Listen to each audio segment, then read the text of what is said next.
आज हम लोग पॉलिटिकल साइंस का बीए थर्ड सेमेस्टर का जो पिछले बार पेपर हुआ है उसको सॉल्व कर रहे हैं और इस पेपर से आगे भी प्रश्न बनेंगे, इसी तरह के प्रश्न बनने की संभावना होगी। तो इस प्रश्न को आप लोग ज़रूर देखिएगा, क्योंकि यहाँ से पुनः रिवीजन यानी कि आपका होगा और पुनः इसी तरीके के प्रश्न बनेंगे और कुछ प्रश्न इससे रिपीट भी होंगे। तो जब आप एग्ज़ाम देंगे थर्ड सेमेस्टर का तो उससे आप ज़रूर देखिएगा, कुछ प्रश्न यहाँ से रिपीट होंगे। जैसे 40 प्रश्न इस पेपर में आए हैं तो 40 में से कम 10 से 12 प्रश्न आपके रिपीट ज़रूर होंगे।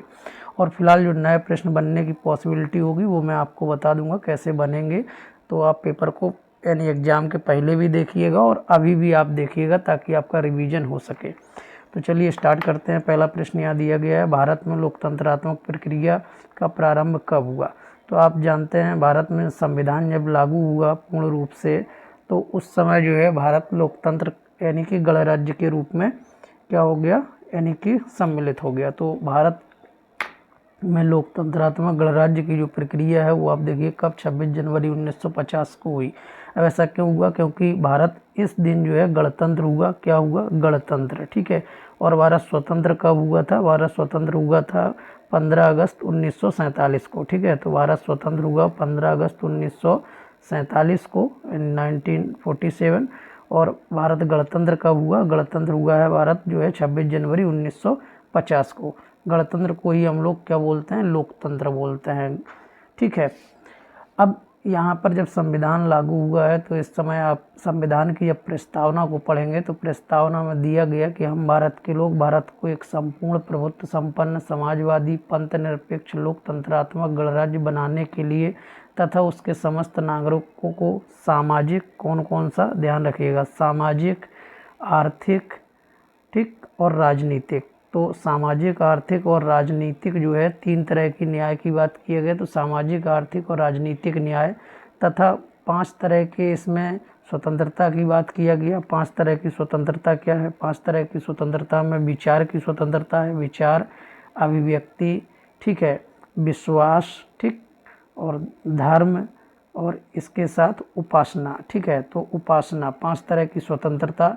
और 2 तरह का जो है समानता की बात किया गया। कौन सा? प्रतिष्ठा और अवसर की समानता, ठीक है। तो ये आपको ध्यान में रखना है, प्रतिष्ठा, ठीक है, प्रतिष्ठा और अवसर, ठीक है, प्रतिष्ठा और अवसर की समानता प्राप्त करने के लिए तथा उन सब में व्यक्ति की गरिमा और राष्ट्र की एकता एवं अखंडता सुनिश्चित करने वाली बंधुता बढ़ाने के लिए दृढ़ संकल्प होकर अपने इस संविधान सभा में तारीख 26 नवंबर 1949, आपको ये ध्यान में रखना है, 26 नवंबर 1949, ठीक है, ईस्वी मिति मार्ग शुक्ल सप्तमी संवत 2006 विक्रमी को इतद द्वारा इस संविधान को अंगीकृत, अधिनियमित और आत्मार्पित करते हैं, ठीक है। तो आपको ये ध्यान में रखना है, प्रश्न बनेगा कि संविधान को कब अंगीकृत किया गया? तो 26 नवंबर 1949, ठीक है। तो अभी इस तरीके का प्रश्न बना कि गणतंत्र की प्रक्रिया कब प्रारंभ हुई? 26 जनवरी 1950। हो सकता है आपसे ये प्रश्न पूछ लिया जाए अगले बार कि संविधान की जो यानी संविधान है उसको कब अंगीकृत किया गया? तो 26 नवंबर 1949, लेकिन संविधान लागू कब हुआ? 26 जनवरी 1950।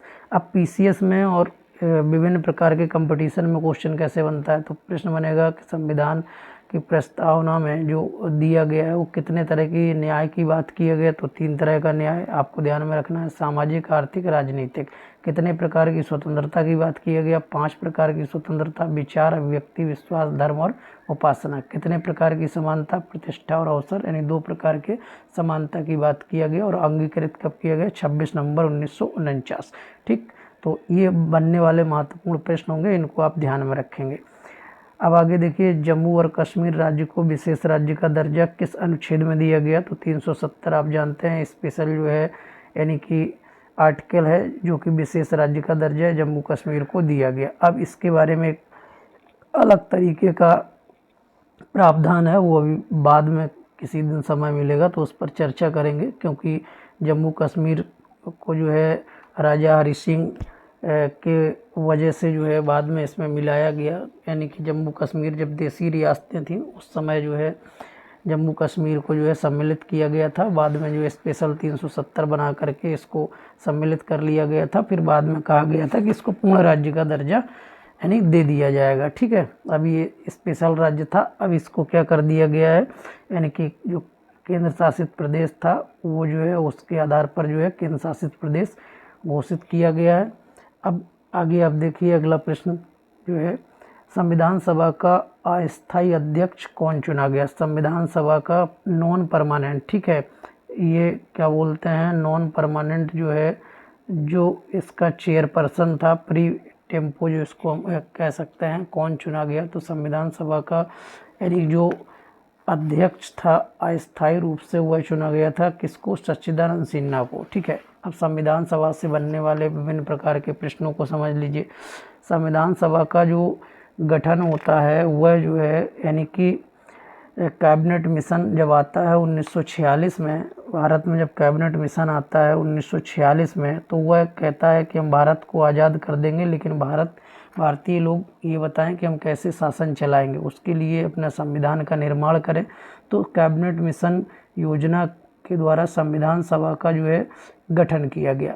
अब इसमें यानी कि कितनी महिलाएं थीं, इसका बैठक कब कब हुआ, तो इसकी पहली जो बैठक है वो 9 दिसंबर को हुई और 1946 को हुई। आपको ये ध्यान में रखना है, 9 दिसंबर 1946 को पहली बैठक हुई। इसमें कौन अध्यक्ष बनाया गया, सच्चिदानंद सिन्हा। अब इसकी दूसरी जो बैठक हुई जो है जो कि जिसमें परमानेंट अध्यक्ष जो है बनाया गया डॉक्टर राजेंद्र प्रसाद को, वो कब हुई, वो हुई 11 दिसंबर जो है 11 दिसंबर 1946 को, ठीक है। तो 1946 को जो है दूसरी बैठक हुई, जिसमें जो है यानी डॉक्टर राजेंद्र प्रसाद को क्या बनाया गया, स्थायी अध्यक्ष बनाया गया, ठीक है। अब ये पूछा जाएगा संविधान सभा में कुल कितने अधिवेशन हुए, तो आपको याद में रखना है 11 अधिवेशन। ये सब पीसीएस में पूछे जाने वाले प्रश्न हैं जो आपको बता रहा हूँ और विभिन्न प्रकार के कंपटीशन में, तो इसको मिस मत कीजिएगा। 11 अधिवेशन कुल हुए। अब संविधान सभा की अंतिम बैठक कब हुई, ये भी पीसीएस में पूछा जाता है। तो 24 जनवरी 1950 को जो है संविधान सभा की अंतिम बैठक हुई। संविधान को कब अंगीकृत किया गया, तो ये हमने आपको पहले ही बता दिया। अब प्रश्न आता है संविधान सभा में कुल कितनी महिलाओं ने अपना योगदान दिया, तो 15 महिलाएं थीं। आपको ये ध्यान में रखना है, 15 महिलाएं थीं जिन्होंने अपना महत्वपूर्ण योगदान दिया है, ठीक है। अब प्रश्न कभी कभी ऐसा भी बनेगा कि संविधान सभा का जब गठन हुआ तो उस समय संवैधानिक सलाहकार कौन था, ये भी पीसीएस में कई बार पूछा जाता है। संवैधानिक सलाहकार, तो उस समय संवैधानिक सलाहकार जो है यानी कि किसे बनाया गया था, वो थे BN राव, ठीक है, BN राव। तो आपको ये भी ध्यान रखना है, संवैधानिक सलाहकार BN राव थे। अब इसमें संविधान को निर्माण करने में कुल कितने वाचन हुए, तो 3 वाचन हुए इसमें, ठीक है। अब इस प्रारूप पर बहस कितने दिन चली संविधान पर, तो 114 दिन बहस चली। अब संविधान बनने में कितना समय लगा, तो आप सभी लोग जानते हैं 2 वर्ष 11 माह और 18 दिन का समय लगा, ठीक है। इस तरीके से जो है संविधान बन करके तैयार हुआ और 26 नवंबर 1949 को क्या किया गया, ये अंगीकृत किया गया और 26 जनवरी 1950 को क्या कर दिया गया, लागू किया गया।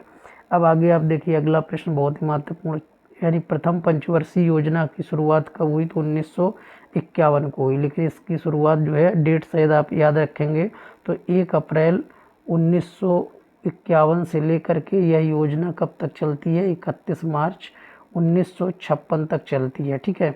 अभी आपको ये याद रखना है कि इस योजना का जो मुख्य केंद्र बिंदु था, फोकस जिस पर किया गया वो कृषि क्षेत्र पर फोकस किया गया, ठीक है। अब ये ध्यान में रखना है कि यह पंचवर्षीय योजना किस मॉडल पर बनी थी, तो हैरड और डोमर मॉडल पर बनी थी। ये पीसीएस में भी काफ़ी बार प्रश्न पूछा जाता है। हैरड डोमर मॉडल पर ये योजना बनी हुई थी और जो है ये 1 अप्रैल 1951 से 1956 तक की योजना थी। इसमें कृषि क्षेत्र को विशेष महत्वपूर्ण जो है बल दिया गया, फोकस किया गया और इसी कृषि क्षेत्र के विकास के लिए भाखड़ा नांगल बांध परियोजना, हीराकुंड बांध परियोजना और दामोदर घाटी बांध परियोजना, यानी आपको याद रखना है भाखड़ा नांगल बांध, ठीक है, हीराकुंड बांध परियोजना और दामोदर घाटी बांध परियोजना जो है 3 बहुउद्देशीय परियोजनाओं को चलाया गया। और ये जो योजना है, ये योजना कौन बनाता है, तो पहले प्लानिंग कमीशन था जो योजना को बनाता था। योजना आयोग जिसे हम लोग कहते थे, इसका परिवर्तित नाम 2015 में 1 जनवरी को नीति आयोग कर दिया गया। तो अब योजना कौन बनाएगा? नीति आयोग, ठीक है। और ये जो प्लानिंग कमीशन है ये नॉन कॉन्स्टिट्यूशनली बॉडी है, यानी इसका संविधान में कहीं कोई उल्लेख नहीं किया गया। तो नीति आयोग का भी हमारे संविधान में कोई उल्लेख नहीं किया गया, ये इंटेलेक्चुअल बॉडीज़ है, ठीक है। अब इस योजना आयोग का हेड कौन होता है? इस योजना आयोग का हेड होता है देश का प्राइम मिनिस्टर, ठीक है। देश का प्रधानमंत्री योजना आयोग का अध्यक्ष होता था। तो अब नीति आयोग का अध्यक्ष कौन होगा? तो प्रधानमंत्री नीति आयोग का अध्यक्ष होगा। आगे फिर विशेष तौर पर जब पंचवर्षीय योजना आपको बताएंगे तो उसमें पूरा सविस्तार से आपको यानी इन चीज़ों को, योजनाओं को कवर कर देंगे। फिलहाल इस प्रश्न के आधार पर मैंने आपको 4-5 प्रश्न बता दिए हैं जो कि आगे परीक्षा में आ सकते हैं। दूसरी योजना की भी बात कर लें तो दूसरी योजना जो है पीसी महालनोबिस मॉडल पर बनी थी। पीसी महालनोबिस, ठीक है। प्रशांत चंद्र महालनोबिस भारत में बड़े सांख्यिकी के ज्ञाता थे, सांख्यिकीविद थे, और इन्हीं के जन्म दिवस पर 29 जून को सांख्यिकी दिवस मनाया जाता है। ये मैंने आपको विभिन्न दिवस में बता दिया। तो ये भी प्रश्न पीसीएस में पूछा जाता है। अब द्वितीय पंचवर्षीय योजना में इंडस्ट्री को फोकस किया गया था, इंडस्ट्री, ठीक है, यानी उद्योगों पर बल दिया गया था। और इसके साथ ही यानी द्वितीय पंचवर्षीय योजना की अवधि कब हो जाएगी? 1 अप्रैल। अब आप ध्यान आगे बढ़ाइएगा, 1956 से लेकर के 31 मार्च 1900 यानी कब तक? 61 तक, ठीक है। तो ये आपको याद रखना है। पहली दूसरी पंचवर्षीय योजना का टाइम ड्यूरेशन, केंद्र, फोकस बिंदु और जो है मॉडल, यहाँ से परीक्षा में प्रश्न बनता है। अब आगे आप देखिए, अगला प्रश्न की तरफ चलते हैं। अगला प्रश्न दिया गया, नीति आयोग की स्थापना कब किया गया? तो ये हमने आपको भी बता दिया, नीति आयोग की स्थापना कब किया गया। नीति आयोग की स्थापना 1 जनवरी 2015 को किया गया, ठीक है। अब नीति आयोग की जब बात करेंगे तो नीति का फुल फॉर्म कभी कभी पूछा जाएगा, NITI, ठीक है। तो national institution transforming for India, ठीक है, ये आपको याद में रखना है, national institution for transforming India, ठीक। अब इसका काम क्या है? तो इसका भी काम योजना बनाना है। अब ये थोड़ा सा इसके बारे में अलग से आपको बताएंगे, आयोग के बारे में, ठीक है। इसमें स्थायी सदस्य और जो है यानी कि अस्थायी सदस्य होते हैं, और ये योजना आयोग से थोड़ा सा क्या है, अधिक शक्तिशाली बनाया गया है, ठीक है। अब आपको ध्यान में ये रखना है कि जैसे पूछा जाएगा नीति आयोग का इस समय अध्यक्ष कौन है, तो हमने आपको बता दिया जो योजना आयोग का अध्यक्ष होता है वही नीति आयोग का। तो देश का जो PM है वो क्या होगा? योजना आयोग का या नीति आयोग का जो है अध्यक्ष होगा, ठीक है। तो नीति आयोग का NITI, ठीक है। अब आगे आप देखिए, अगला प्रश्न है, केंद्रीय समाज हितकारिणी बोर्ड का गठन कब किया गया? तो केंद्रीय समाज हितकारिणी बोर्ड का गठन जो है 1953 में किया गया। अब इसकी स्थापना किसके द्वारा किया गया था? तो हमारे भारत के प्रथम जो प्रधानमंत्री थे, कौन से? PT नेहरू, ठीक है, पंडित जवाहरलाल नेहरू, ठीक है। तो PT नेहरू जो प्रधानमंत्री थे वो इसके प्रथम देश के पहले जो है प्रधानमंत्री थे। और यानी कि 1953 में इन्होंने ही क्या किया था? इस जो है बोर्ड का गठन किया था। अब इस बोर्ड का मुख्य कार्य क्या हो सकता है? तो आगे प्रश्न बन सकता है। तो इस बोर्ड का मुख्य कार्य है महिलाओं के कल्याण करना और उन्हें शक्तिशाली बनाना। यानी इस बोर्ड का काम क्या है? विशेष तौर पर महिलाओं को उनका विकास करना, ठीक है, उनका कल्याण करना, ठीक, और उन्हें ज़्यादा से ज़्यादा क्या बनाना है? शक्तिशाली बनाना, ठीक है। तो शक्तिशाली बनाना है, ठीक है। तो आप ये याद रखिएगा। यानी कि अभी ये बोर्ड का गठन पूछा है, फिर हो सकता है कि ये पूछा जाए कि किस प्रधानमंत्री के द्वारा जो है या किस समय जो है केंद्रीय समाज हितकारिणी बोर्ड का गठन किया गया। तो पंडित जवाहरलाल नेहरू हो सकता है। अगला प्रश्न बन जाए कि केंद्रीय समाज हितकारिणी बोर्ड का क्या मुख्य कार्य है? तो आपको ये याद में रखना है कि महिलाओं का विकास और उनका कल्याण और उनको सशक्तिकरण प्रदान करना। अगला बहुत ही अच्छा क्वेश्चन आया, पंचायती राज व्यवस्था ने संवैधानिक दर्जा कब प्राप्त किया? ठीक है, तो ये 1993 में इसने संवैधानिक दर्जा प्राप्त किया। अब आप समझिएगा ये संवैधानिक दर्जा यानी किस संविधान संशोधन के तहत पंचायती राज को जोड़ा गया? तो 73वां संविधान संशोधन, ये बहुत इम्पोर्टेंट है, आप याद रखिएगा। ये कब होता है? 1992 ईस्वी में होता है। और इसी संविधान के तहत पहले मूल संविधान में 8 अनुसूचियाँ थीं, 22 भाग थे और 395 अनुच्छेद थे। ये हमारा मूल संविधान है जिसमें 22 भाग, 8 अनुसूचियाँ, 395 अनुच्छेद। तो जो इसमें बाद में जो अनुसूची जोड़ी गई है वो 11वीं जो अनुसूची जोड़ी गई, ठीक है, बाद में 4 अनुसूचियाँ और जोड़ी गई। अब हमारे संविधान में टोटल 12 अनुसूचियाँ हैं। तो जो 11वीं अनुसूची है उसका संबंध किससे? पंचायती राज व्यवस्था से है। जो 12वीं अनुसूची है उसका संबंध किससे? नगर निगम से है। अब ये जो 11वीं अनुसूची जोड़ी गई इसके लिए पंचायतों का उल्लेख कहाँ किया गया? तो आर्टिकल आपको याद रखना है, आर्टिकल 343 से लेकर के 243 से लेकर के 243 तक ही है, लेकिन इसके का, खा, गा, घा ऐड किए गए। तो फिलहाल आपको जो है ये आर्टिकल याद रखना है। 243 में किसका उल्लेख है? पंचायतों का उल्लेख है। अब यहाँ पर आप देखिए कि जो पंचायत दिवस है वो कब मनाया जाता है? तो 24 अप्रैल को, यानी कि पंचायत दिवस मनाया जाता है, यानी पंचायत दिवस, ठीक, 24 अप्रैल को। ये हम आपको विभिन्न प्रकार के दिवस में पढ़ा चुके हैं, इसलिए हमने आपको कहा था कि मोस्ट इम्पॉर्टेंट है। तो अगले बार प्रश्न बन सकता है कि पंचायत दिवस कब मनाया जाता है? तो 24 अप्रैल को, ये आपको ध्यान में रखना है, ठीक है। अगले प्रश्न की तरफ बढ़ते हैं। अगला प्रश्न क्या है? पंचशील सिद्धांत किससे संबंधित है? तो पंचशील सिद्धांत विदेश नीति से संबंधित है। अब ऐसा क्यों है? क्योंकि आप ध्यान में रखिए, इसके लिए अगला प्रश्न आगे भी बन सकता है। 29 अप्रैल 1954 को, 29 अप्रैल 1954, ठीक है, 29 अप्रैल 1954 को क्या होता है? बीजिंग में हस्ताक्षर होता है। अब बीजिंग कहाँ है? तो आप जानेंगे बीजिंग जो है चीन में है, ठीक है। अब बीजिंग में हस्ताक्षर हो रहा है किस चीज़ को लेकर के? भारत और चीन के बीच जो है समझौता है ये, ठीक है। तो भारत और चीन के बीच में, यानी भारत और जो चाइना था, ये चीन के बीच में जो समझौता है उसको हम लोग पंचशील सिद्धांत या पंचशील समझौते के नाम से जानते हैं। 29 अप्रैल 1954 को इस पर हस्ताक्षर होता है। अब इसका ये जो पंचशील है इसका मतलब है सिद्धांत का, इसमें 5 जो है सिद्धांत हैं। क्या क्या हैं? पहला सिद्धांत ये है कि शांति से सह अस्तित्व, मतलब दोनों देश जो है शांति बनाए रखें और जो है अपना अपना अस्तित्व बनाए रखें। दूसरा क्या है? समानता के साथ परस्पर लाभ, ठीक है, यानी कि समानता के साथ परस्पर लाभ, यानी कोई किसी को नुकसान नहीं पहुंचाएगा, कोई किसी के व्यापार को प्रभावित नहीं करेगा। जैसे आप जानते हैं चीन जो है उसकी तकनीक बेहतर है, तो वो कम कीमत पर अच्छे प्रोडक्ट को बना करके भारत में डंप करा देता है, जिससे यहाँ का प्राइस लेवल क्या हो जाता है? यानी कि गिर जाता है।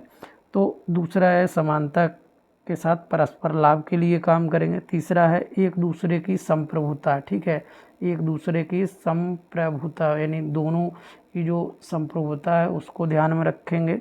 और क्षेत्रीय अखंडता की जो पारस्परिक मान्यता है उसको ध्यान में रखेंगे, यानी कोई किसी की संप्रभुता को भंग नहीं करेगा। अगला है गैर जो है, यानी कि जो संधियां हैं जिसमें एक दूसरे के मामले में हस्तक्षेप नहीं करेंगे, यानी कि जो आक्रामकता है, ये गैर आक्रामकता, मतलब कोई किसी से युद्ध नहीं करेगा और एक देश दूसरे देश के मामले में हस्तक्षेप नहीं करेगा, ठीक है। तो ये भी ध्यान में रखना है, कोई किसी के मामले में हस्तक्षेप नहीं करेगा। तो इसलिए ये 5 तरीके के सिद्धांत है, इसलिए हम लोग इसको पंचशील सिद्धांत के नाम से जानते हैं। चलिए आगे आप देखिए, राजनीतिक प्रक्रिया संबंधित है, किससे संबंधित है? चुनाव प्रक्रिया, राजनीतिक दल, हित समूह, तो ये सभी से, क्योंकि क्या बोलते हैं जो पॉलिटिकल प्रोसेस है, पॉलिटिकल प्रोसेस में क्या होता है कि ये जो है क्या बोलते हैं, ये चुनाव प्रक्रिया, राजनीतिक दल, इसके जो है जो क्या बोलते हैं इंटरेस्ट ग्रुप, ये सभी होता है क्योंकि ये उस प्रक्रिया का क्या होते हैं? हिस्सा होते हैं, ठीक है। अब आगे देखिए, राजनीतिक व्यवस्था हमारे यहाँ कैसी है? हमारे यहाँ या अन्य जगहों पे देखें तो राजनीतिक व्यवस्था एक व्यापक होती है, संक्षिप्त नहीं होती है, क्योंकि उसमें बहुत सारे दल होते हैं, बहुत सारे अलग अलग जो है पार्टियों के दल होते हैं। फिर कोई क्षेत्रीय स्तर पर होता है, कोई जो है क्या बोलते हैं यानी राष्ट्रीय स्तर पर होता है। तो इस तरीके से पार्टियों को अलग अलग दर्जा मिलता है और वो जो है बहुमत में होते हैं। फिर वो जो है कुछ जनता के द्वारा प्रत्यक्ष चुने जाते हैं, कुछ अप्रत्यक्ष रूप से चुने जाते हैं। फिर जो है उसमें जो प्रतिनिधित्व करते हैं आगे चल करके, ठीक है। आगे अगला प्रश्न देखिए जो है ये क्या है, भारतीय संविधान में व्यवस्था बनाया गया किसका, एकल नागरिकता का। ठीक है, तो ये आपको याद में रखना है। अब कभी कभी अभी ये प्रश्न पूछा है, आगे बार प्रश्न हो सकता है कि नागरिकता का प्रावधान संविधान के किस भाग में किया गया, तो आपको ध्यान में रखना है भाग 2 है जिसमें नागरिकता का उल्लेख है, और आर्टिकल जो है 5 से लेकर के 11 तक नागरिकता का प्रावधान है कि कोई व्यक्ति भारत में कितने साल तक रहेगा तो उसको नागरिकता मिलेगी। अगर कोई व्यक्ति बाहर से आता है या यहाँ का व्यक्ति बाहर जाता है तो उसे नागरिकता किसको मिलेगी, पिता को या माता को। तो इस तरीके से 5 से लेकर 11 तक है, कभी मौका मिलेगा तो फिर बाद में इस पर एक अलग से यानी वीडियो बनाएंगे। ठीक है, तो आपको ध्यान में रखना है। भाग कौन सा है, 2। भाग 1 किससे संबंधित है, भाग 1 संघ से संबंधित है और उसके राज्य क्षेत्र से। उसमें इसी भाग 1 में आर्टिकल ये बताता है, आर्टिकल 1 क्या बताता है, आर्टिकल 1 बताता है कि जो यानी क्या है कि जो इंडिया है दैट इज कॉल्ड, जिससे हम लोग भारत कह रहे हैं, वो राज्यों का क्या एक संघ है। तो भारत के लिए यानी कि संघ के लिए यूनियन शब्द का प्रयोग होगा, आपको ये याद रखना है। फेडरल शब्द का यूज नहीं होगा। अमेरिका के लिए फेडरल शब्द का यूज होता है, भारत के लिए यूनियन शब्द का यूज होगा, क्योंकि जो एक बार संघ में आ गया वो संघ से अलग नहीं हो सकता है। ठीक है, अब भाग 3 में क्या है तो वो भी आप जान लीजिए। भाग 3 में क्या है, हमारे मूल अधिकार हैं, और भाग 4 में क्या है, हमारा जो है क्या है, नीति निर्देशक तत्व हैं, और 4 के काम में क्या जोड़ा गया है, यानी कि कर्तव्य जोड़े गए हैं। अब अगला देखिए, अर्धसंघवाद व्यवस्था का लाभ क्या है। अर्धसंघवाद व्यवस्था का लाभ राष्ट्रीय एकीकरण, राष्ट्रीय एकता, सहयोग और एवं जो है समन्वय। ठीक है, तो उपरोक्त में से ये क्या हो जाएगा, सभी हो जाएगा। ठीक है, क्योंकि क्वासी फेडरलिज्म है। ठीक है, तो इसलिए जो है ये क्या है, इसका ये सभी हो जाएगा। अब आगे अगला प्रश्न देखिए, गठबंधन जो है राजनीतिक का नकारात्मक पक्ष क्या है। ठीक है, गठबंधन राजनीति, जैसे अभी आपने देखा होगा चुनाव हुआ है हाल ही में। ठीक है, तो उसमें इंडिया अलायंस का गठबंधन कई जो है यानी कांग्रेस और जो है समाजवादी पार्टी और अन्य तरह के दल एक साथ मिलकर के लड़ रहे थे, और बीजेपी एक तरफ लड़ रही थी। तो गठबंधन का मतलब होता है कि जो है लोग अलायंस करके यानी एक दूसरे से समर्थन लेकर के जो है क्या करेंगे, राजनीति करेंगे। अब इसका नकारात्मक पहलू क्या होता है, जब लोग गठबंधन यानी एक दूसरे के साथ समझौते के तहत जो है क्या करते हैं, यानी राजनीति में आते हैं, सरकार चलाते हैं, तो कभी भी डर रहता है, क्योंकि कमज़ोर सरकार होती है। हो सकता है कोई दूसरा जो है राजनीतिक दल जो है कोई दूसरा प्रलोभन दे दे, तो वो जो है वहाँ से अपना समर्थन वापस ले सकता है, तो सरकार गिर सकती है। सरकारों का स्थायित्व तो नहीं है, ये हमने अभी बता दिया। अगर मान लो किसी दूसरे ने कहा कि क्या बोलते हैं, ये विधायक या सांसद जो है क्या बोलते हैं इस पार्टी को छोड़ रहा है, तो ऐसे में जो है सरकार के पास बहुमत नहीं होगा, तो स्थायित्व तो नहीं हो पाएगा। फिर राष्ट्रीय एकता को भी हानि होती है, क्योंकि जो यूनिटी बनी होती है वो बिखर जाती है। तो इस तरीके से इसका जो है क्या हो जाएगा, आंसर डी हो जाएगा। गठबंधन सरकार के प्रकार कितने होते हैं, तो गठबंधन सरकार के 2 प्रकार हैं, आपने देखा होगा। एक होता है अल्पमत और एक होता है बहुमत। ठीक है, तो जिसको कम यानी समर्थन मिलता है वो अल्पमत में जाता है, जिसको ज़्यादा समर्थन मिलता है वो बहुमत में जाता है, या पूर्ण जो है उसमें आता है। तो इसके 2 तरीके से जो है यानी कि ये जो है सरकार गठबंधन सरकार होती है। ठीक, अब आगे आप देखिए, दल प्रणाली आवश्यक क्यों है। दल क्यों है, क्योंकि भारत में बहुदलीय प्रणाली लागू है, इसमें क्षेत्रीय और राष्ट्रीय जो है पार्टियां हैं। अब दल प्रणाली इसलिए आवश्यक है क्योंकि लोकतंत्र के लिए ये ज़रूरी है, क्योंकि लोकतंत्र में क्या होता है, यानी कि ये लोगों का तंत्र होता है, यानी लोगों के द्वारा जो चुना हुआ प्रतिनिधि होता है वही क्या करता है, यानी कि हम लोगों का प्रतिनिधित्व करता है। तो इसलिए जो है जो दल प्रणाली है वो दल प्रणाली जो है क्या है, लोकतंत्र के लिए आवश्यक है। ठीक है, राजतंत्र के लिए नहीं, कुलीन तंत्र के लिए नहीं, अधिनायक तंत्र के लिए नहीं। अब ये देखिए सीपीआई का संक्षिप्त रूप क्या है, तो सीपीआई का संक्षिप्त रूप क्या है, यानी भारतीय कम्युनिस्ट जो है दल, भारतीय कम्युनिस्ट जो है दल है, इसका जो है जो अर्थ है, तो कम्युनिस्ट पार्टी ऑफ इंडिया। ठीक है, CPI communist party of India, तो भारतीय साम्यवादी दल। अब ये ओल्डेस्ट कम्युनिस्ट पार्टी है इंडिया की, ये सबसे पुरानी यानी कि साम्यवादी दल है, और इसकी स्थापना कब होती है, 26 नवंबर जो है, ये आपको याद रखना, 26 नवंबर 1925 को जो है इस दल की स्थापना होती है, कहाँ पर होती है, ये भी आप ध्यान में रखिए। कानपुर हो सकता है। अभी इस तरीके का प्रश्न पूछा है, अगले बार ये पूछ ले कि सीपीआई का जो है स्थापना जो है कब होता है, तो 26 नवंबर 1925 को कहाँ पर होता है, कानपुर में होता है। अगला वाला प्रश्न देखिए, भारत में कौन सा दल प्रणाली अस्तित्व में नहीं है। ठीक है, तो 2 दलीय प्रणाली, 1 दलीय प्रणाली, दल विहीन प्रणाली, ठीक है, और बहुदलीय प्रणाली। तो कौन सी प्रणाली अस्तित्व में नहीं है, इसका सही आंसर है यानी कि भारत में यानी जो ये अस्तित्व में है। ठीक है, तो अस्तित्व में बहुदलीय प्रणाली है, और अगर नहीं होता, कहा जाता नहीं है, तो ये दल विहीन प्रणाली, इसका फिर आंसर ये होता। ठीक है, या अगले बार ऐसा प्रश्न बना दे इसमें, कौन सी दल प्रणाली भारत में अस्तित्व में नहीं है, तो दल विहीन प्रणाली, तो उसका आंसर ही होगा। अस्तित्व में है तो बहुदलीय प्रणाली। ठीक है, बहुत सारे दल हैं। आगे अब देखिए अगला प्रश्न जो है, इसको सॉल्व कर लेते हैं जल्दी से।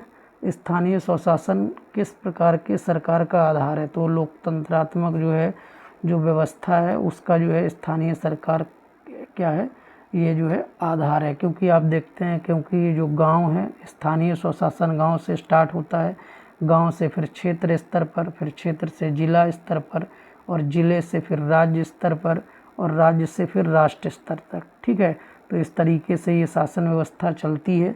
और इसमें जो है गांव में आप देखते हैं क्या होता है, ग्राम पंचायत होता है, क्षेत्र में क्या होता है, बीडीओ होता है, और ज़िले में कौन होता है, डीडीओ होता है, डिस्ट्रिक्ट। ठीक है, और फिर उसके बाद जो है राज्य, और राज्य में मुखिया कौन होता है, सीएम होता है, और देश में मुखिया कौन होता है, वो पीएम होता है। ठीक है, ये यानी कि जो स्थानीय स्वशासन की बात है, तो ये लोकतंत्रात्मक व्यवस्था वाली सरकार है, क्योंकि लोग ही जो है सरकार को चुनते हैं, यानी या प्रतिनिधित्व को चुनते हैं, जो आगे चल करके सरकार को जो है क्या करते हैं, चलाते हैं।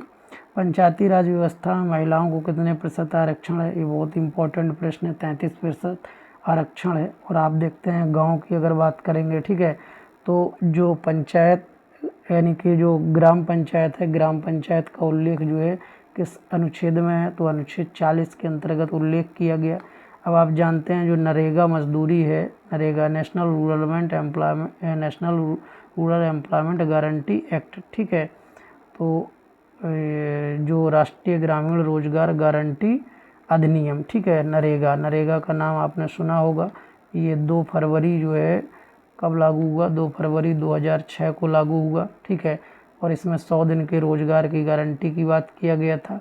इसमें भी 33% महिलाओं को जो है यानी कि रोजगार की बात किया गया। ठीक है, कम से कम 33% महिलाओं को रोजगार मिलेगा। अब नरेगा जो है, मनरेगा कब बना, तो मनरेगा महात्मा गांधी राष्ट्रीय ग्रामीण रोजगार गारंटी एक्ट, तो मनरेगा ये बना कब, 2 अक्टूबर जो है 2009 को। ठीक है, तो 2009 को जो है क्या हो गया, ये नरेगा मनरेगा में कन्वर्ट हो गया। अब यहाँ पूछा गया महिलाओं को आरक्षण जो है प्रतिशत है 33%, ये आपको ध्यान में रखना है। ये हम आपको पहले ही बता चुके हैं कि 73वां संविधान संशोधन किससे जुड़ा है, पंचायती राज से जुड़ा हुआ है। ठीक है, अब आगे देखिए अगला, जिले का सर्वोच्च अधिकारी कौन होता है। जिले का सर्वोच्च अधिकारी एसडीएम, डीएम, आयुक्त, सीडीओ। ठीक है, तो ये जिले का सर्वोच्च अधिकारी कौन होता है, डिस्ट्रिक्ट मजिस्ट्रेट होता है। यह राजस्व प्रशासन का प्रभारी है, और यही भूमि के राजस्व के लिए जिम्मेदार होता है। ठीक है, तो आपको ये ध्यान में रखना है, डीएम जो है जिले का सर्वोच्च अधिकारी होता है। बिना इसके परमिशन के दूसरा यानी कि दूसरे राज्य का सीएम, पीएम या कोई भी हो, वो जो है इंटर नहीं कर सकता है। तो ये राजस्व प्रशासन का प्रभारी होता है, और ये भूमि राजस्व के लिए जिम्मेदार होता है। ठीक है, अब आगे आप देखिए अगला प्रश्न जो है, बलवंत राय मेहता जो समिति है वह रिपोर्ट अपनी कब सौंपती है। तो ये जनवरी जो है 1957 को अपनी रिपोर्ट सौंपती है। बलवंत राय मेहता समिति का संबंध किससे है, पंचायती राज से, ये याद रखिएगा, पंचायती राज व्यवस्था से संबंध है। और पंचायती राज व्यवस्था से संबंध होने के साथ साथ आपको याद रखना है, हमने जो पीछे बताया है कि यानी जो पंचायती राज व्यवस्था है वो किस संविधान संशोधन के तहत आती है, और जो है क्या बोलते हैं कौन सी अनुसूची जोड़ी जाती है, तो 11वीं अनुसूची, पिछले हमने आपको बता दिया। अभी ऐसा क्वेश्चन बन सकता है कि बलवंत राय मेहता का जन्म कब और कहाँ पर हुआ था, तो ये महत्वपूर्ण प्रश्न है आपके लिए। अगला, जन्म जो है 19 फरवरी को होता है बलवंत राय मेहता का, और 1900 ईस्वी में होता है। कहाँ होता है? गुजरात में होता है, ठीक है, गुजरात के भावनगर में, ठीक है, ये आपको याद रखना है, भावनगर, ठीक है। तो ये महत्वपूर्ण प्रश्न है। और आगे देखते हैं, 73वां संविधान संशोधन 1992 किससे संबंधित है? पंचायती राज व्यवस्था से संबंधित है। तो इसका मतलब है इसमें जो प्रश्न बन रहे हैं, पैटर्न आप देख रहे हैं, वो जो है पंचायती राज व्यवस्था से ज़्यादा प्रश्न बन रहे हैं, उसके चुनाव प्रक्रिया से ज़्यादा प्रश्न बन रहे हैं, तो ये आपको याद रखना है। अगला प्रश्न देखिए, बहुत ही महत्वपूर्ण प्रश्न जो है पूछा गया होगा, ये पूछा गया, गोरखपुर नगर निगम की स्थापना यानी किस अधिनियम के द्वारा किया गया? तो देखिए ये अधिनियम जो है ये 1989 होना चाहिए, ये 1989 दिया है, यहाँ पर 1959 होना चाहिए, ठीक है। अब ये प्रश्न में गलत दिया हुआ है, ठीक है, क्योंकि 1989 का ही अधिनियम है जिसके तहत नगर निगमों की स्थापना की गई है, ठीक है। अब प्रश्न ऐसा बन सकता है कि भारत में सबसे पहला नगर निगम कब स्थापित किया गया और कहाँ स्थापित किया गया? तो 1668 ईस्वी में भारत का पहला नगर निगम जो है स्थापित किया गया, कहाँ पर? मद्रास प्रेसिडेंसी में, ठीक है। तो मद्रास प्रेसिडेंसी का मतलब है जहाँ पर यानी मद्रास में अंग्रेज़ों ने अपनी जो क्या किया था, फैक्ट्रियों को इस्टेब्लिश किया था, ठीक है। और ये 1688 ईस्वी में। अब अगर पूछा जाए कि जो है ये नगर निगम की बात किया जाए तो ये जो दिया है कौन सा सवाल है? गोरखपुर नगर निगम की स्थापना कब होती है? तो ये 1994 को होती है। आपको ये सन याद रखना, 1994 को नगर निगम की स्थापना होती है। इसके साथ ही 1994 में मुरादाबाद नगर निगम की स्थापना भी होती है, बरेली की भी 1994 में जो है नगर निगम की स्थापना होती है। और आप देखेंगे जो है पहला नगर निगम की अगर बात करेंगे कि पहला नगर निगम कौन है, ठीक है, तो पहला नगर निगम जो है यूपी में कानपुर है, ठीक है।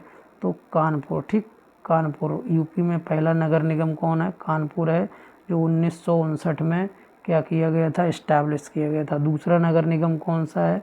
दूसरा नगर निगम लखनऊ है, ठीक है, ये आपको याद रखना है। तो ये बहुत ही महत्वपूर्ण प्रश्न है जो मैं आपको बता रहा हूँ। यूपी में कुल कितने नगर निगम है ये भी आप याद रखिएगा, परीक्षा बन सकता है। तो 17 टोटल यूपी में नगर निगम है। अब नगर निगम कहेंगे किसको? तो 1 लाख या उससे अधिक आबादी जिस क्षेत्र की होगी उसको नगर निगम में कन्वर्ट किया जाएगा, ठीक है। अब ये आप ध्यान में रखिएगा कि क्या बोलते हैं, ये इससे जुड़े हुए अन्य प्रश्न है। कृषि किस सूची के अंतर्गत आएगी? तो आप जानिए कृषि किसका विषय है। तो कृषि जो है अगर आप बात करेंगे हाँ ठीक है, कृषि जो है किस अनुसूची में सम्मिलित है? तो कृषि जो है यानी राज्य का विषय है। पहली बात, ये प्रश्न आप समझ लीजिए, पीसीएस में डायरेक्ट पूछा जाता है या अन्य परीक्षाओं में, ठीक है। अब ये किस विषय के अंतर्गत आता है? तो ये जो है कृषि यानी क्या है, हम लोग भूमि पर खेती करते हैं, ठीक है। और कृषि जो है जो विषय है वो इस अनुसूची में है, तो पंचायत के अंतर्गत जो है ये 11वीं अनुसूची में इसको ऐड किया गया है, ठीक है, क्योंकि ग्रामीण लोगों का मुख्य व्यवसाय क्या है? कृषि है, ठीक है। और 12वीं अनुसूची में क्या है? नगर निगम की बात किया गया। 11वीं अनुसूची में क्या है? पंचायत की बात किया गया। अब आगे देखिए महत्वपूर्ण प्रश्न, पंचायत समिति का क्षेत्र क्या है? तो पंचायत समिति का क्षेत्र क्या है? जिला है और खंड है। खंड मतलब तालुका, ठीक है, तो खंड मतलब क्या है? तालुका है, ठीक है, और जिला मतलब आपका डिस्ट्रिक्ट है। तो ग्राम पंचायत और जिला पंचायत के बीच की ये क्या है? कड़ी है। पंचायत जो कमेटी है वो आपका ग्राम पंचायत, ठीक है, यानी ग्राम पंचायत और जिले पंचायत के बीच की क्या है? ये कड़ी है, ठीक। तो आपको ये ध्यान में रखना है। और दबाव समूह निम्नलिखित में से कौन सा तरीका नहीं अपनाते हैं? लॉबिंग, चुनाव लड़ना, संगोष्ठी, बैठक। तो दबाव समूह क्या होते हैं? यानी कि अपनी बात को मनवाने के लिए, ठीक है, ये क्या है? ये राजनीतिक दल से अलग होते हैं। आपको पहली बात ये ध्यान में रखना है कि ये राजनीतिक दल नहीं है। जो प्रेशर ग्रुप है वो राजनीतिक दल नहीं है, वो चुनाव नहीं लड़ते हैं, वो केवल उनकी कोई समस्याएं हैं, अगर कुछ प्रॉब्लम्स है तो फिर वो दबाव बनाते हैं अपने संस्था में, अपने समुदाय में, अपने जगह पर, ताकि क्या हो सके, उनकी बातों को माना जा सके। तो ये कौन सा तरीका नहीं अपनाते हैं चुनाव लड़ने का, बकाया ये सारे जो है तरीके अपनाते हैं, संगोष्ठी करते हैं, बैठक करते हैं, लॉबिंग करते हैं, यानी लॉबी बनाते हैं। ठीक है, तो ये आपको ध्यान में रखना है। ये हित समूह होते हैं और ये क्या चाहते हैं कि सभी का क्या हो, भला हो, हित हो। अंडमान आमंड और पावेल के वर्गीकरण में निम्नलिखित में क्या सम्मिलित नहीं है? संस्थानक दबाव समूह, सामुदायिक दबाव समूह, असामुदायिक दबाव समूह, सुरक्षात्मक समूह। तो जो प्रेशर ग्रुप्स हैं वो संस्था में हो सकते हैं, वो समुदाय में हो सकते हैं, वो सुरक्षा के लिए हो सकते हैं। ठीक है, ये असामुदायिक दबाव समूह जो है इसका ये आंसर नहीं होगा, ये सम्मिलित नहीं होता है। ठीक है, तो जो प्रेशर ग्रुप्स होते हैं वो जो है यानी कि एसोसिएशन हो सकते हैं, प्रोटेक्टिव ग्रुप हो सकते हैं, प्रमोशन ग्रुप हो सकते हैं, यानी उत्थान के लिए जो दबाव बनाए, प्रदर्शनकारी हो सकते हैं। तो इस तरीके से परंपरागत हो सकते हैं। तो ये जो है आपके क्या प्रेशर्स ग्रुप हैं। ठीक है, अगला प्रश्न देखिए, दबाव समूह अपने हितों की पूर्ति के लिए कौन सा साधन अपनाते हैं? तो संवैधानिक साधन और गैर संवैधानिक साधन दोनों अपनाते हैं, यानी लीगली और इनलीगली फॉर्म दोनों तरीके से अडॉप्ट करते हैं। अगर बात जो है बातचीत से कोई मान लो समस्या का हल नहीं निकल रहा है तो वो लोग क्या करते हैं, फिर कानूनी तरीके से उस चीज़ को मनवाने का काम करते हैं। ठीक, तो प्रेशर ग्रुप्स होते हैं, उनका काम होता है प्रदर्शन करना, हड़ताल करना, न्यायिक कार्रवाई, वार्ता बंद, धरना देना और चीज़ों को बंद कराना। जैसे अभी आपने देखा होगा भारत बंद का आह्वान किया गया था। तो ऐसी चीज़ें हैं। प्रथम भारतीय महिला संघ का गठन किस नगर में हुआ? ये बहुत अच्छा प्रश्न है। प्रथम भारतीय महिला संघ का गठन किस नगर में हुआ? तो ये जो है आपका जो गठन हुआ था वो कहाँ हुआ था? मद्रास में हुआ था। ये इसका सही आंसर है, तो ये आपका आंसर हो जाएगा। ये आपको ध्यान में रखना है, ये मद्रास में हुआ था। आगे आप देखिए, मतदान व्यवहार जो है, जो मतदान व्यवहार प्रणाली है वो जो मतदान व्यवहार है वो किसका रूप है? ठीक है, तो मतदान का जो काम है वो राजनीतिक व्यवहार का काम है, वो आर्थिक और सामाजिक व्यवहार नहीं है। क्योंकि मतदान जो है हम लोग जब करते हैं, वोट डालते हैं, तो वो यानी राजनीति का जो है क्या होता है, एक प्रोसेस होता है, उसी के द्वारा जो है हम लोग अपने प्रतिनिधि को चुनते हैं। ठीक है, अब आगे आप इसके बारे में अभी आपको पूरा बताएंगे, इलेक्शन कमीशन के बारे में बताएंगे, किस अनुच्छेद में उल्लेख किया गया और वोट का जो यानी उम्र सीमा है वो क्या है, इसके बारे में। तो आगे प्रश्न आएगा, मैंने इसलिए उसको छोड़ दिया है, अभी आगे चर्चा करेंगे विस्तार से। विषय जिसमें चुनाव की प्रक्रिया का अध्ययन किया जाता है सेफोलॉजी कहते हैं। सेफोलॉजी में चुनाव की प्रक्रिया का अध्ययन करेंगे। ठीक है, अब साइकोलॉजी में किसका अध्ययन किया जाता है? तो साइकोलॉजी सभी लोग जानते हैं, प्राणी के व्यवहार का अध्ययन किया जाता है।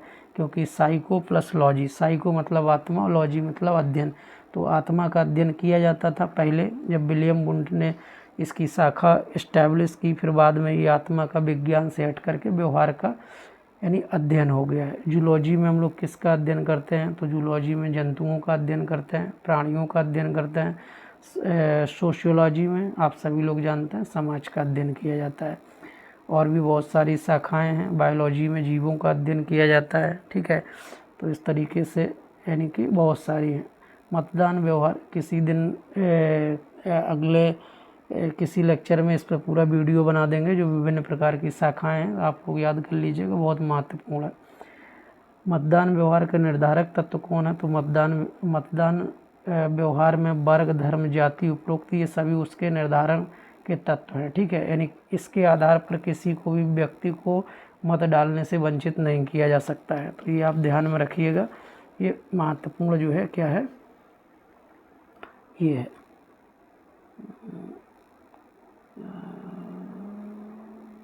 अब हम लोग अगले प्रश्न पर चल रहे हैं। अगला प्रश्न है, भारत में चुनावी प्रक्रिया का अध्ययन सर्वप्रथम प्रारंभ किसने किया? ठीक है, तो ये थोड़ा सा डाउटेबल क्वेश्चन है, इसको मैंने कई जगह सर्च किया बट ये मिला नहीं है। आप लोग जो है इसको स्टार लगा लीजिएगा, जैसे ही किसी वीडियो में मुझे पता चलेगा तो मैं आपको बताऊंगा। फ़िलहाल ये जो टिक लगा है ये सही है कि नहीं है, क्योंकि इसका आंसर मिला नहीं है, तो इस वजह से इसको आप छोड़ दीजिएगा, ठीक है। या आप लगा भी सकते हैं, अगर ऑफिशियली कोई इसकी आंसर की आएगी तो मैं आपको बाद में सॉल्व करा दूंगा।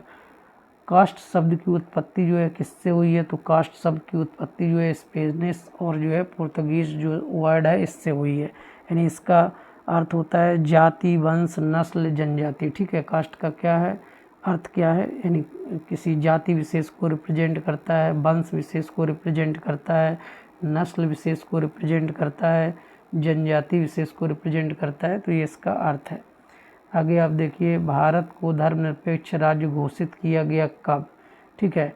तो ये यहाँ पर जो दिया गया है, भारत को धर्मनिरपेक्ष राज्य कब घोषित किया गया, तो 1976 में। अभी ऐसा क्यों है, क्योंकि आपको कुछ शब्द याद रखने होंगे। हमने शुरुआत में आपको प्रस्तावना बताई है, तो प्रस्तावना में ये हमने आपको बताया है कि भारत यानी कि क्या है, धर्मनिरपेक्ष राज्य है, राज्य लोकतंत्रात्मक गणराज्य है, ठीक है। तो जो संविधान की प्रस्तावना है उसमें जो है जो शब्द जोड़े गए उसको आपको ये ध्यान में रखना है। तो कौन कौन से शब्द हैं, जैसे कभी कभी पीसीएस में ये प्रश्न आपसे पूछा जाएगा, बहुत इम्पोर्टेंट है, ध्यान रखिएगा।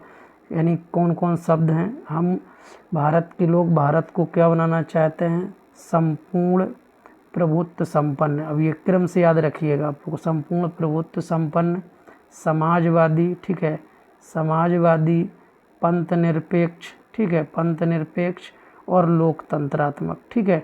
तो लोकतंत्रात्मक जो गणराज्य है उनको क्या बोलते हैं, ये जो शब्द है ये आपको क्रम से जो है क्या करना है, याद करना है। ये पीसीएस में बहुत ज़रूरी है, पूछा जाता है कि पहले इनका क्रम क्या है। तो ये 42वां जो संविधान संशोधन है 1976 में हुआ है, उसी में जो है ये धर्मनिरपेक्ष जो है शब्द जोड़ा गया और धर्मनिरपेक्ष राज्य की घोषणा किया गया। तो 42वें संविधान को आप लोग किस नाम से जानते हैं, लघु संविधान के नाम से जानते हैं, ये याद रखिएगा।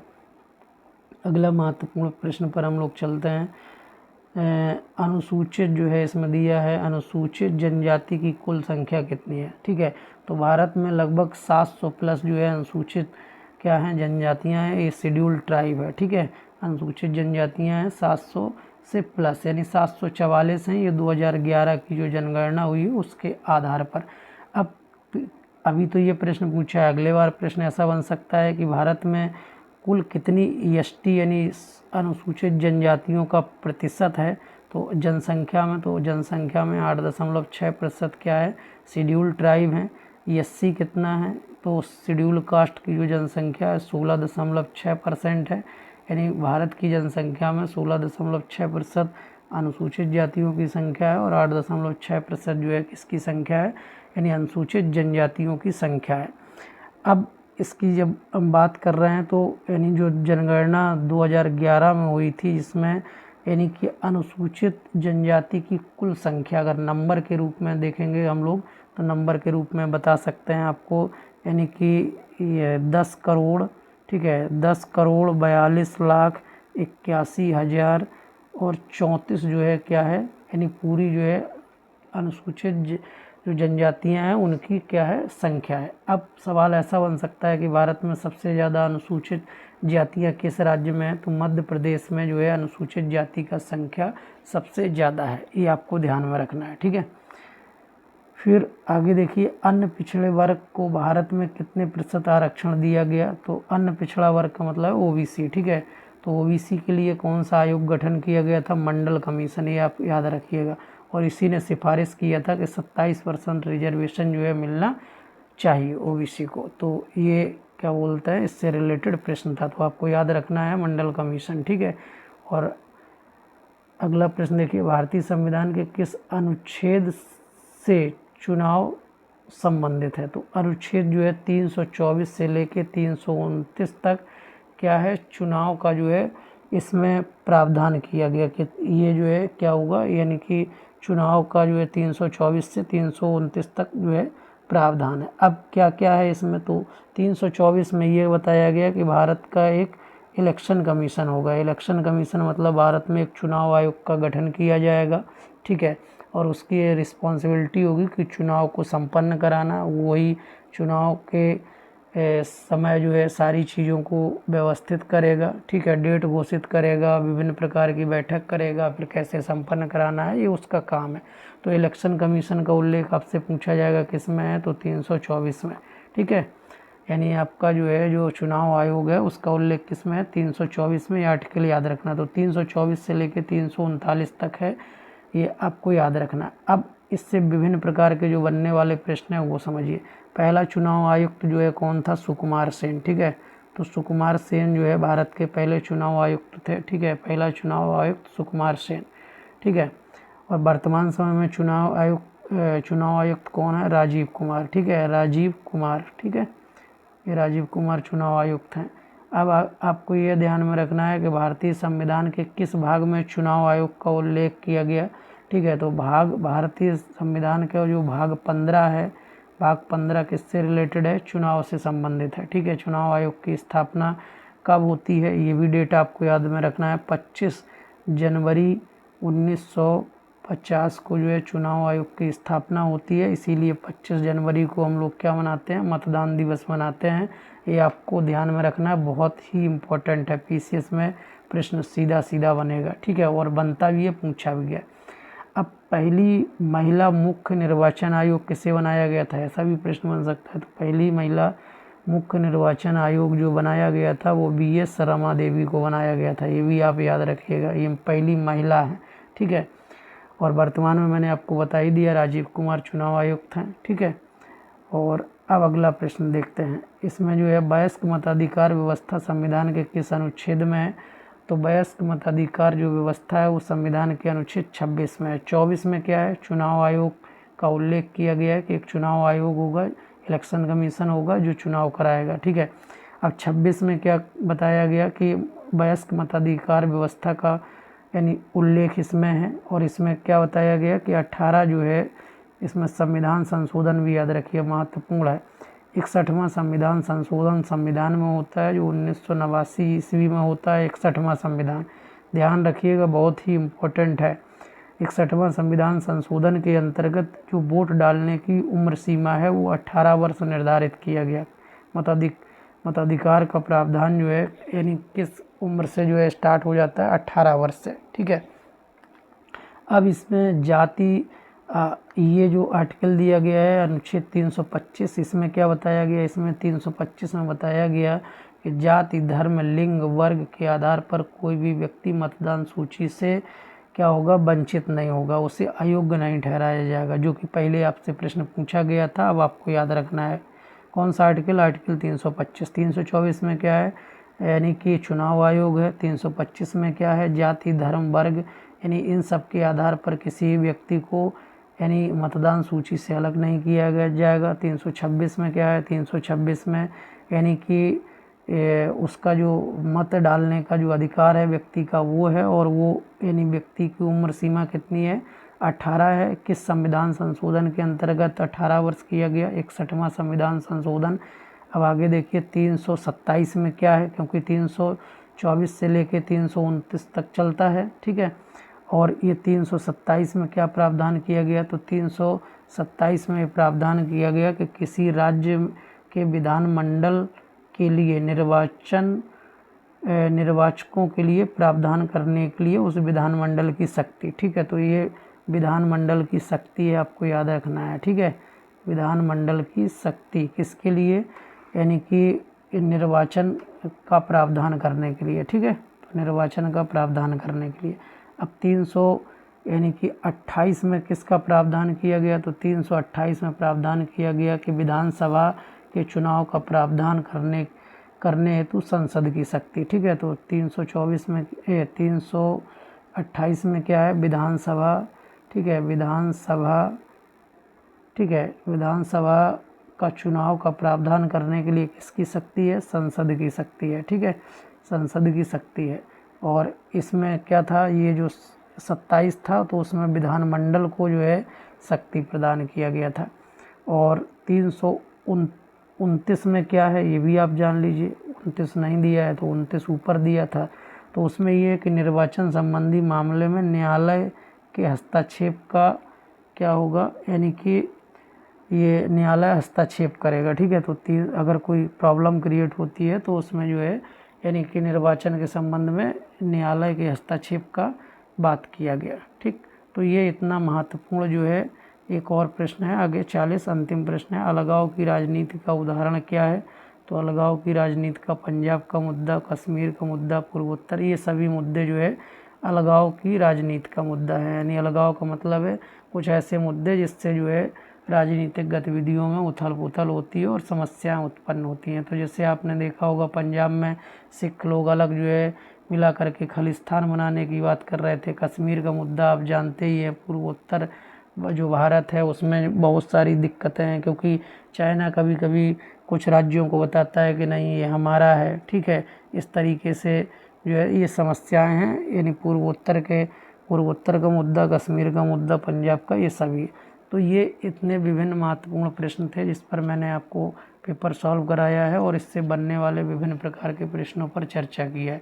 आप इसको एग्ज़ाम के पहले ज़रूर देख के जाइएगा और जो भी मैंने प्रश्न बताए हैं उनको आप कॉपी में नोट कर लीजिएगा। पक्का जो है आगे इसी से प्रश्न बनेंगे और बकाया जो भी प्रश्न बनेंगे वो आगे अलग से जो है पॉलिटी का वीडियो अपलोड किया जाएगा, उसमें आपको विभिन्न तरह के इम्पोर्टेंट प्रश्न मिल जाएंगे जिससे आप यानी कि पढ़ करके अपने परीक्षा में अधिक से अधिक अंक प्राप्त कर सकते हैं। Okay, thank you.